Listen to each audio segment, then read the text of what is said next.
ప్రపంచంలోనే 4వ అతిపెద్ద ఆర్థిక వ్యవస్థగా భారత్ ఎదిగిందని చెప్పవచ్చు. ఇక్కడ చూస్తే మనం జపాన్ను ఓవర్టేక్ చేసి భారత్ 4th లార్జెస్ట్ ఎకానమీ కంట్రీగా అయితే అవతరించింది. భారత్ నామినల్ జీడిపి ప్రస్తుతం $4.18 lakh అయితే ఉంది. ఈ ట్రెండింగ్ చూస్తే $5 trillion ఎకానమీ దిశగా భారత ఆర్థిక వ్యవస్థ అడుగులు వేస్తుందని చెప్పవచ్చు.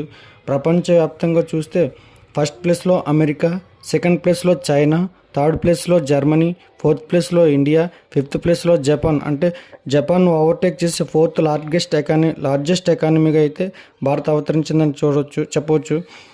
ఇండియా 2030 కల్లా కూడా జర్మనీని కూడా ఓవర్టేక్ చేసి 3rd లార్జెస్ట్ ఎకానమీగా అవతరిస్తుందని చెప్తున్నారు. 2030 నాటికి ఇండియా $7.3 trillion ఆర్థిక వ్యవస్థ అయ్యే అవకాశం అయితే కనిపిస్తుందని చెప్తున్నారు.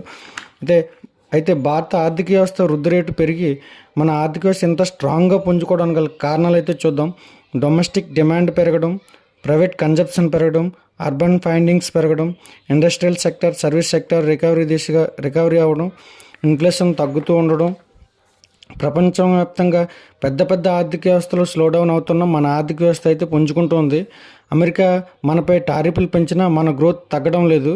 కారణం ప్రపంచ ఆర్థిక వ్యవస్థ ఎలా ఉన్నా మన మూలాలు స్ట్రాంగ్గా ఉండడం వలన భారత ఆర్థిక వ్యవస్థ అయితే పుంజుకుంటుందని చెప్పవచ్చు. గ్లోబల్ రేటింగ్ సంస్థలు భారతదేశానికి ఇచ్చిన రేటింగ్స్ చూస్తే వరల్డ్ బ్యాంక్ 6.5 గ్రోత్ ఉంటుందని చెప్పింది ఈ సంవత్సరంలో. మోడీస్ 6.4 గ్రోత్ ఉంటుందని చెప్పింది. IMF 6.6 గ్రోత్ ఉంటుందని చెప్పింది. Standard and poor S&P 6.5% growth ఉంటుందని చెప్పింది.